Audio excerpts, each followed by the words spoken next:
On February 13th, 2022, Spiff uploaded Can You Beat FNaF Security Breach Without Freddy? In this video, Spiff beat Security Breach without Freddy in about 2 hours and 16 minutes. And this is the route he took. Now, the problem I have with this route is that it barely follows the intended path of the game. It even skips some of the parts that don't need Freddy at all, like the cascade. So I made my own route, which follows the intended way as accurately as possible. And this is what I came up with. This route stays on the intended path of the game for the whole playthrough. Even parts that seem impossible without Freddy, like getting the party pass, are done without him. Freddyless means that you are not allowed to enter Freddy under any circumstances after exiting him at the start of the game. You're allowed to call him though. So let's start with the run. After escaping Freddy's room, we jump the curtain to get into the atrium early. Here, after hopping the flimsy fence, we have to enable calling Freddy with the cells and sides vent, and also set the security safe there. A security safe is the point which you get returned to after falling into the void. It is set by saving and then somehow reloading the game, like by quitting and then continuing, or by dying. After that, we have to use the trash can upstairs to jump onto the glass railing and from there into Phaser Blast.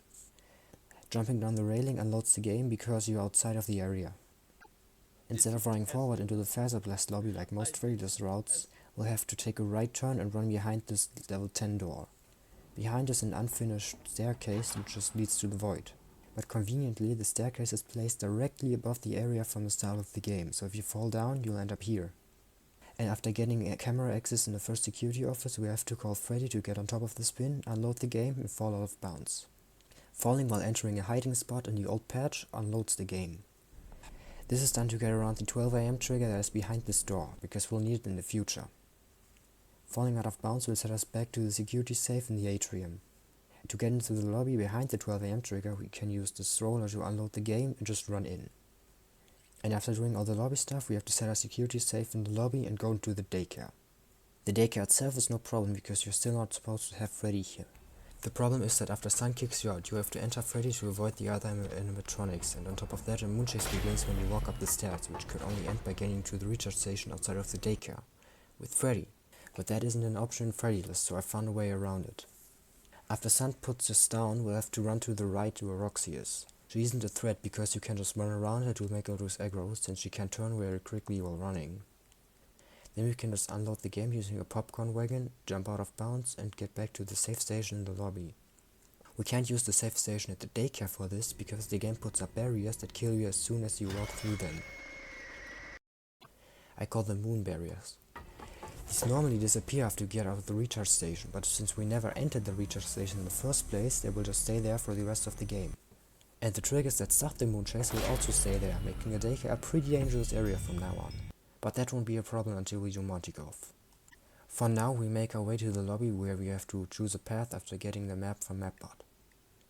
Both the price counter and the loading dock work in Freddyless, but since the time never proceeded to 1 AM, the triggers for either sequence aren't there, which means Vanessa won't be there at the end to take us to Lost and Found and trigger 2 AM. So to get around this, for the price counter we'll have to unload the game and fall into the lobby, and for the loading docks we'll have to unload the game, fall into the void, back to the security safe in the lobby. But we have to be careful to not trigger 12 AM here, since we'll need a trigger quite soon. Then we just unload the game here and run into Lost and Found to start 2 AM. If you go really fast, you can run into the room directly, but it could get you soft lock if the game loads in too quickly. To not get stuck in the wall here, you can align yourself with these doors under Lost and Found. You stand on the edge of the right door and wait for the game to load in. Since the entire next section is already intended to be done without Freddy, we don't have to do anything fancy here. Just make your way to Freddy, run through the hallway, get the backstage pass, do the Showtime office mission, vent, do Showtime, get the warehouse key, and repair Freddy. Now is where things get weird. The problem we are facing is that as soon as you collect the party pass, a moonchase starts, which can only be ended by getting into the recharge station with Freddy. But that isn't an option in Freddyless, so I found another way out of this moonchase. You have to perform a moonchase breach. A moonchase breach is a bug that I found where if you change time during a moonchase, the game gets confused, which allows you to do all sorts of things. You can get to normally impossible times, you can get Moon to follow you outside of a chase, you can jump from one moonchase to a different one, and most importantly, you can end moonchases without Freddy. So how do we do this here? It's pretty simple. We collect the party pass, unload the map using an elevator, and walk back to the lobby to trigger 12 AM. the moon chase overlay will disappear, but we aren't quite out of the chase yet. The problem is that a moon chase breach can have some side effects. In this case, time continues to tick forward, moon still follows us around, save stations are disabled, and the 4 AM chase starts if you go into Rockstar Row. So how do we fix this? To stop the time, just die and respawn. 12 AM is an autosave, it makes it a great time set for this.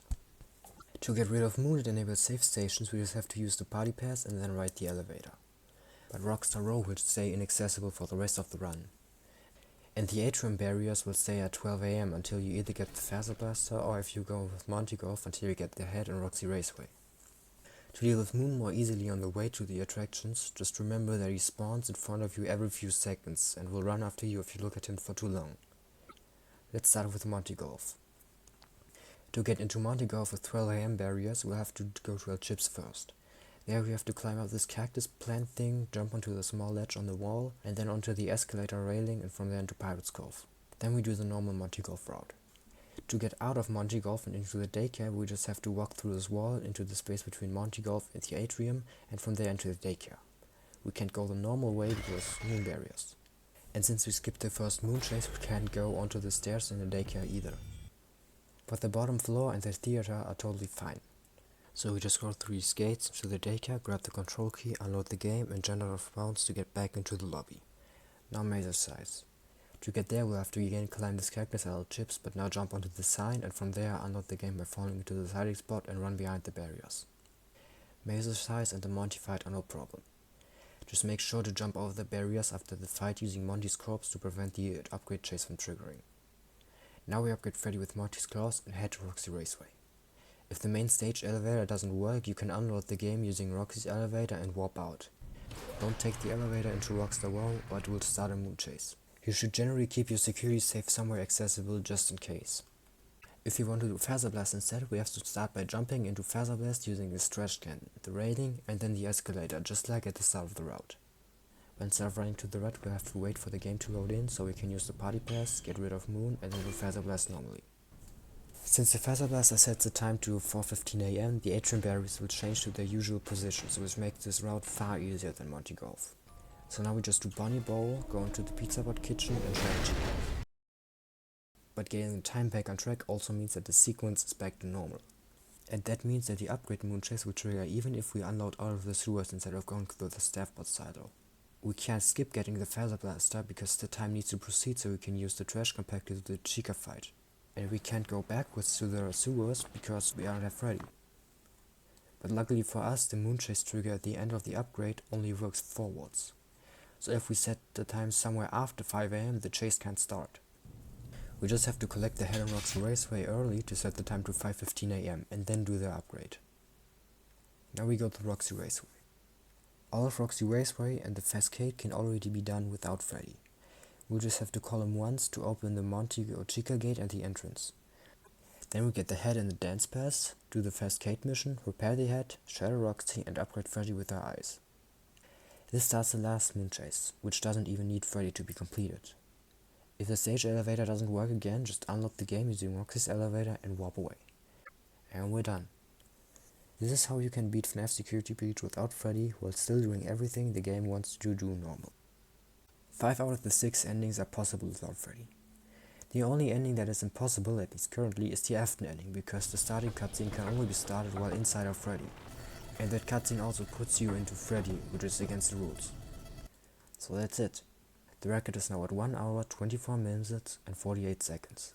Almost an hour faster than Spiff while still doing more of the game. And it can still be improved by a lot. If you have any idea on how this route could be improved or ideas for challenges I could do, feel free to send them to me on Discord. And if you want to do the run yourself, I left the drawn route and my uncut playthrough in the description. So I guess I'll see you when I do another challenge.